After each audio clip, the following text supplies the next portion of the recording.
Hi guys, back again. We're now doing a bit more on the actual PC build that was did the video last time. I did the unboxing of the case. So I'm on the coffee this morning. Nice cup of latte. This is the vanilla latte. It's a new one from Tasmo. So cheers, guys. Right, last time I did the video on the unboxing of the Cube case here, which we went over it and stuff. So if you haven't seen that, stop this video now, go back on my channel. It's not very far down and you'll see the unboxing of this one. So for people who have seen it, I've decided to go with the Gigabyte motherboard here. So I was thinking, I've got two of these cases and I think, what can we do to do a build? And I think we're going to build two PCs. We're going to build an Intel one, which is what this is, and then we're going to do an AMD one. So we're going to build the exact same spec. So I'm going to try and get the Gigabyte AMD board so that we keep the same sort of hardware as possible. We're going to have a solid state hard drive. We're going to stick as much RAM this motherboard can support in it, as long as it depends on the cost. So we might start with a minimum of 8 gig at least anyway. Solid state hard drive in there, and I'm trying to get the motherboards the same because this motherboard comes with dual Gigabyte network cards, and I'm going to show you what this is in a sec. And we're going to actually put this in the case as well. So this is what this video is all about. So I chose the Gigabyte board. So I was looking at prices, and I only chose the Gigabyte one because this one had dual network ports at the back. That's why I went for this model. And I think the other reason I picked this was how much RAM it can take. I think this can take up to 32 gig, even though they haven't got 32 gigs RAM yet, because this comes with two slots. So the maximum I can get to is 16. They don't actually create two 16 gig chips yet to get 32 gig in it, which is a bit of a shame. Another thing I chose this motherboard because it had an onboard VGA card, because I was going to actually turn this into a server, but we'll boot it up and run it on Windows 10. We'll do the testing on Windows 10 anyway on both builds. So this build's all about the Intel build of this box. So further ado, let's now have a look close in here at what's in the box, and then we can start putting it in the case. So let's have a look. Gigabyte motherboard, ultra durable, which is meant to have dual BIOS on board. I don't know what the difference between that would be. I mean, I do a lot of IT and stuff, but not like an expert on building PCs. I tend to buy Dell servers, we do the install, we get it in customer sites. I'm more of an expert on that sort of side. When it comes to PC building, still very much, because PC building is quite unique to actual looking after IT computers and stuff. Unless you're doing this actually day-to-day basis, then obviously it comes, it's not sort of in step. But I'll do my best, guys. And if you've got questions on this, I'll do my best to answer them back anyway. This is ultra durable, comes with built-in Wi-Fi as well, so you've got Wi-Fi already built into this at once. It's quite a nice little package, all in one basically. So let's have a look inside the box. It was actually out of stock, so it took a little while to come in. So, so in the box we have the motherboard, and what do we have underneath here? And we have all the bits and pieces that comes with the motherboards. We've got the wireless stuff. Let's get all this out and we can go over it in a sec. Manuals, that's everything. Let's get rid of the box. So I'll put all the spec of the box below in the comments. So I mean, it's got HDMI on here, so it supports 4K. So if you're actually into video editing on a PC and you're looking to video in 4K, this board is designed for the 4K stuff as well. It's got lots of USB ports, especially USB 3. Got two dual gigabit LAN ports. We can see if the software already on this, once we install Windows, supports teaming them up, which makes them into one sort of big port. So they're gigabit each. You get 2 gigabits off of that, as long as you've got a switch that can manage it. Dual HDMI. Oh, it's got dual HDMI, so we can have more than one monitor off of it. Normal DVI, PS2 ports, normal USB 2, and antenna connectors for the wireless. So pretty good. So 8 channel audio as well, and you got the optical digital audio out too. And again, this is the Intel one, support the Intel chip. I haven't purchased the Intel chip just yet, so I thought I'll do that a bit later. So we'll get this motherboard into the case. So let's have a look what we get for the motherboard. So we got back plates for the motherboard, straightforward that is. And we've got serial ATA cables, SATA cables. We've got 2 of those. And we've got the Wi-Fi connectors, and that also goes onto like a desktop on there, so it can, yeah, it goes, sits up, stick on your desktop. So there you go, we've got that. And then we've got the motherboard. So let's have a look inside. Make sure you've got an wrist strap when you're handling this sort of stuff, and so I'll be careful when I take it out the board. So here we go, this is the board up and close. So here we've got 2 slots for the memory. So, and that's a bit I'm a bit worried about because I don't support the memory at the moment. So to get this up to the maximum board memory, 32 gig, I would need 2 16 gig slots memory. They don't actually come in that size. They come as 8, so I can see so far. So that eventually there will be, because it's such a new board, that will eventually come next, as well as memory up. Companies will start developing 2 lots of 16s and stuff. Then we can get 32 in it, but for the moment, while it's available, we'll get this up to at least 16 gigs at least. So we've got the power connector boards. We've got 6 onboard SATA slots, so you can figure out 6 hard drives connected to this without any additional hardware in it. And this is quite cool because I'd be interested to find out what RAID supports. I'm sure this supports quite a few RAIDs, include RAID 5. So you could build this as a big file server if you wanted to, if it supports Windows 2000 server. I'm not sure, it's just Windows 10, but if you've got Windows 10 and you want some really big hard drives in here, especially doing 4K recording and stuff, you've got lots of room to make it a RAID drive, giving you a nice disk array there.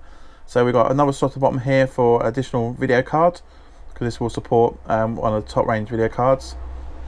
Slot for your CPU to go into, and obviously various other connectors around on the board here and stuff for the case and sound and all sorts of bits.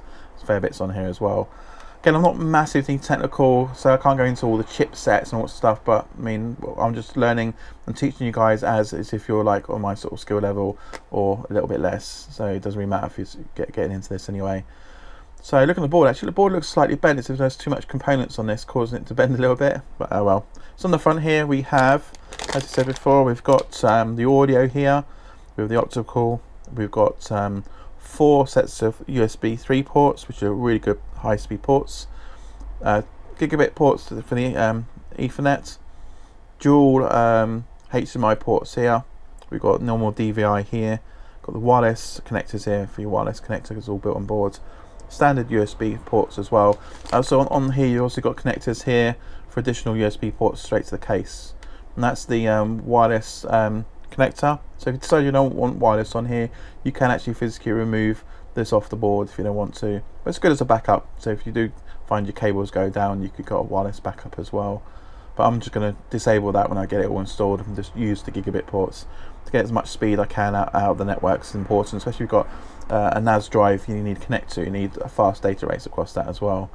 And then the CPU slot here, which has obviously got a covering bit on there. I'll take that off later, I won't forget CPU. So there we go, there's the board, quite nice and neat. It's a mini board, so much you can do with these type of boards, but if you're looking to put maximum speed, maximum processor in your box, then you're looking at a full size motherboard, because these boards are quite limited on what I've seen anyway. But yeah, no, that's the motherboard close up. So now let's see if we can get it into this big case here. Right, oh, these are all the manuals, comes with it as well. And then obviously all the CD drivers for the motherboard too as well. So it's going to be interesting. I'm going to boot this up a bit later to see what actually operating systems it covers. It'll be interesting to know if it covers the Microsoft servers, Windows Server 2008 or above. It'll be interesting to know. So let's put this all to one side, move various boxes out of my way, and let's get this undone. So it takes, because this is what I like about this case, you can get around to every part of it. So let's undo these side bits. That's one side off, and we can move the top. I'm still finding out what to choose on the hard drive, so the power supply. So I think the next one I get is the power supply for this next, because we can sort of work from bottom upwards basically. I'm not going to rush this build because obviously it's on budget I've got to spend anyway. Money, well, so it's the amount of money I've got to spend on this. So I have to be careful what I buy and purchase, because I've still got to live at the end of the day as well. So let's put these screws to one side, don't lose those. And inside here we've got all the manual and stuff for the case as well to look at. And we've got also various screws to mount the motherboard in there too. So we'll get them out next. So it's quite a nice case. I love this case, quite nice. So there's all the screws. And we've got cable ties.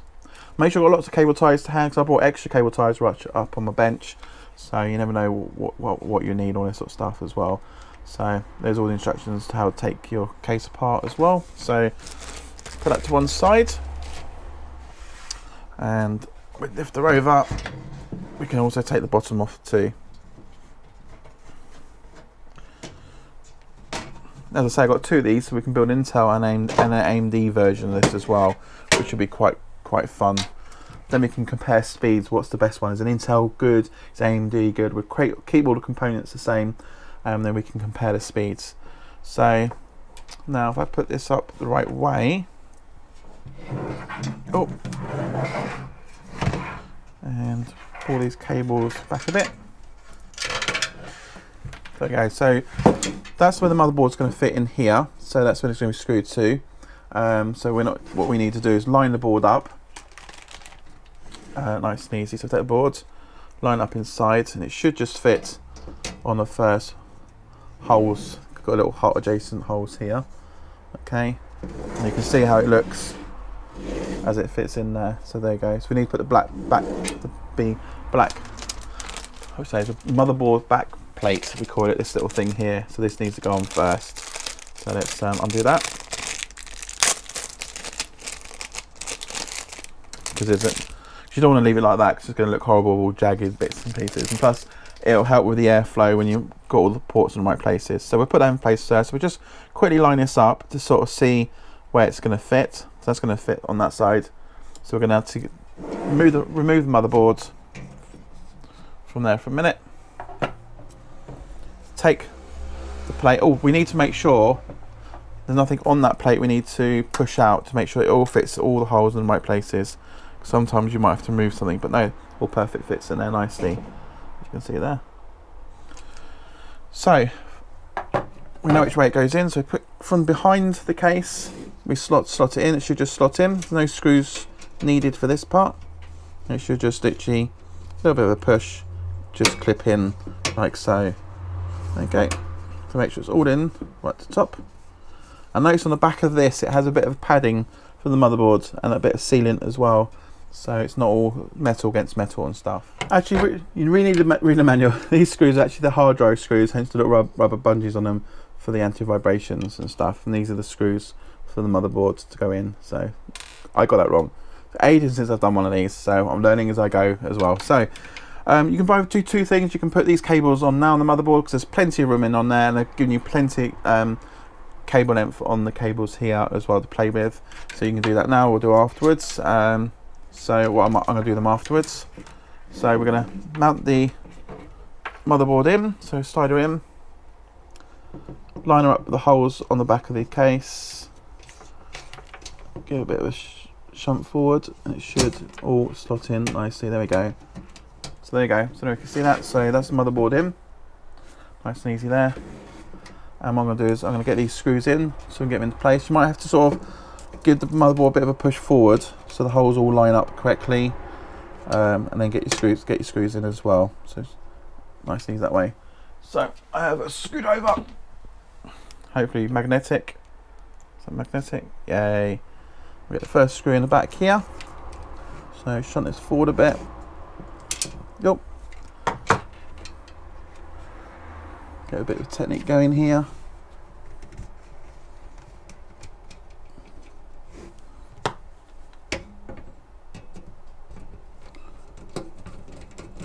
That's the first one in. Oh, next one in.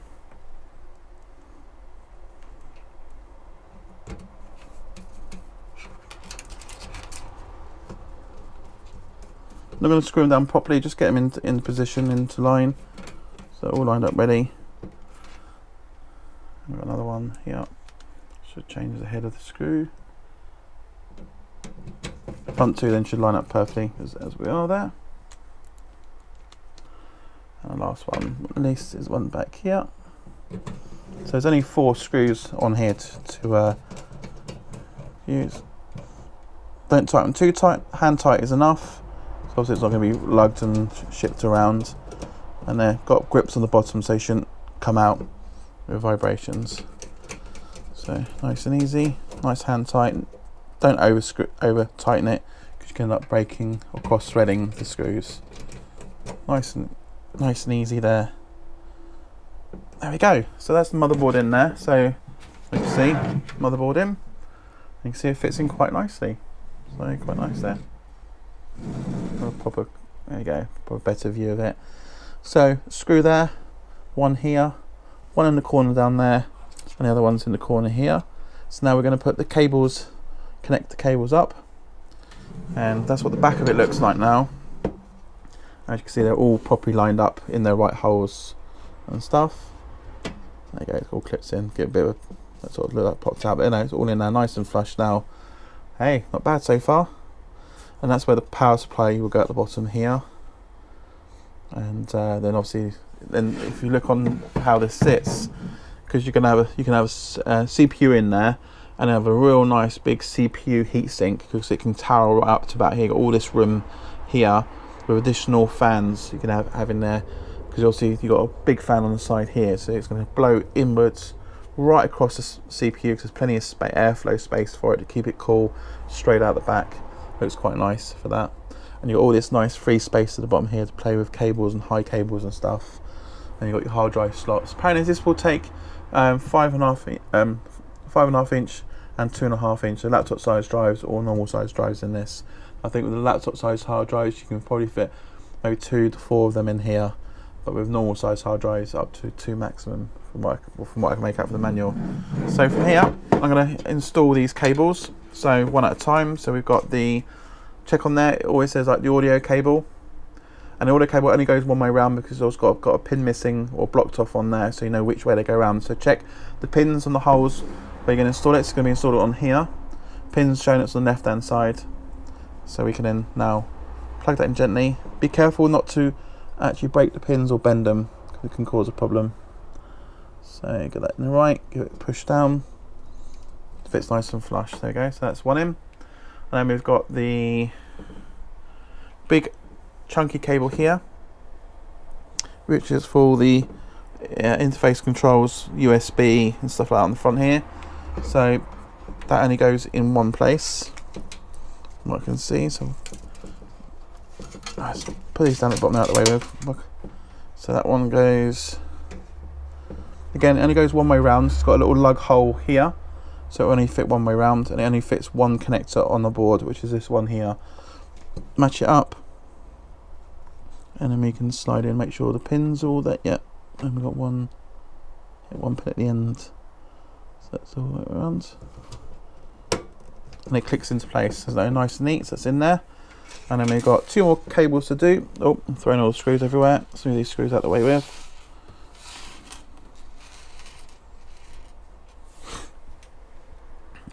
This is the, doesn't say what this one is, but I think that's the fan cable, and the other one is oh yeah, hard drive reset lights and stuff like that, which are on a board, which is this panel here. So I need to check which one to go round. So this one is a fan one, so that one goes over this side at the back here. So if we move around, thread this through at the bottom, keep all the cables and going in the same direction. And here you've got 2, so check on the board and it'll tell you which one's which, and you can check against the pins as well.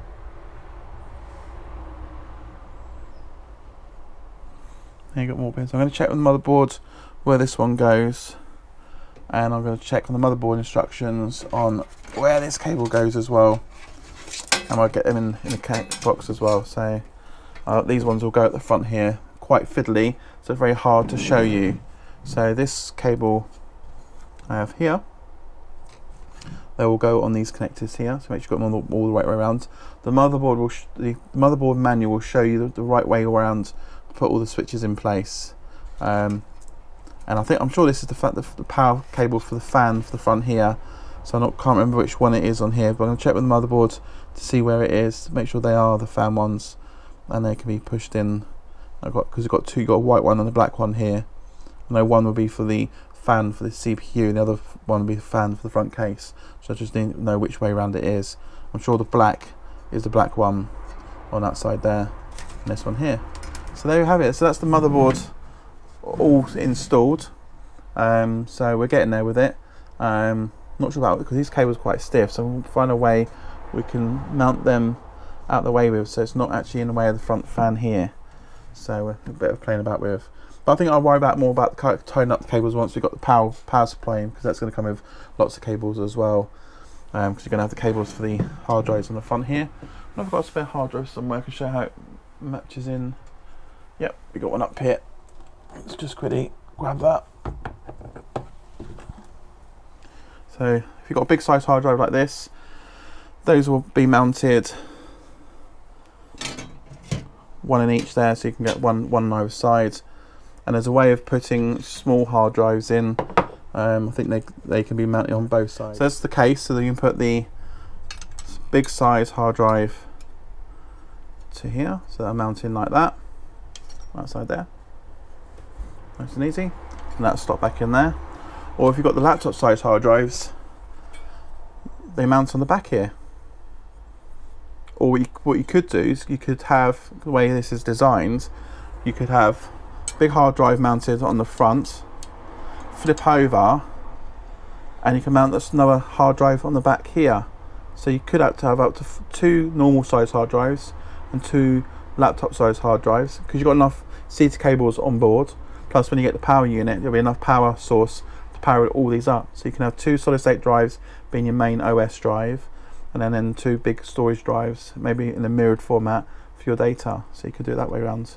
Or nothing stopping you buying 4 small laptop hard drives, one on the back, and you could probably actually modify this to, well, you could, yeah, because you can, because the solid state hard drives, you can put the first one on the back here, and the second one you can actually screw it to this plate here.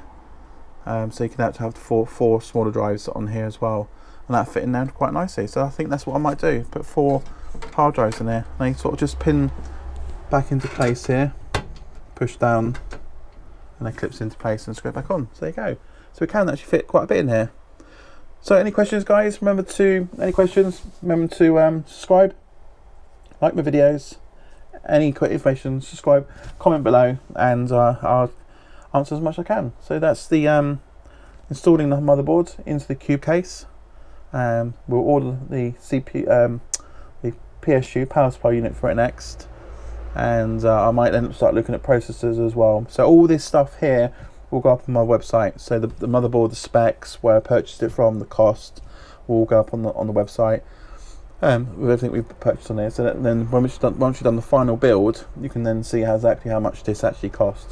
So we're going to build it to put as much as we can in it. So whatever money I have, I'm going to throw it into here. Get the biggest size hard drives that I can afford to buy, biggest CPU I can get, the board disk support basically, and stick up to 16 gigs of RAM at least until the new memory comes out and we can upgrade it to 32. Install Windows 10 on it, do some bench testing, and then we'll do the same with an AMD version of this, compare against which is the fastest. So there you go. So thanks for watching, guys, and any improvements you think I can do with the videos. If I talk too much, please let me know. I can tailor make these a bit more better for you guys, a bit more informative as well. I'll do some picture shots of this, and that will all go up on the website, so you have some nice close-up picture shots of the install and stuff like that as well. Alright, so cheers, thanks for watching, guys. Bye.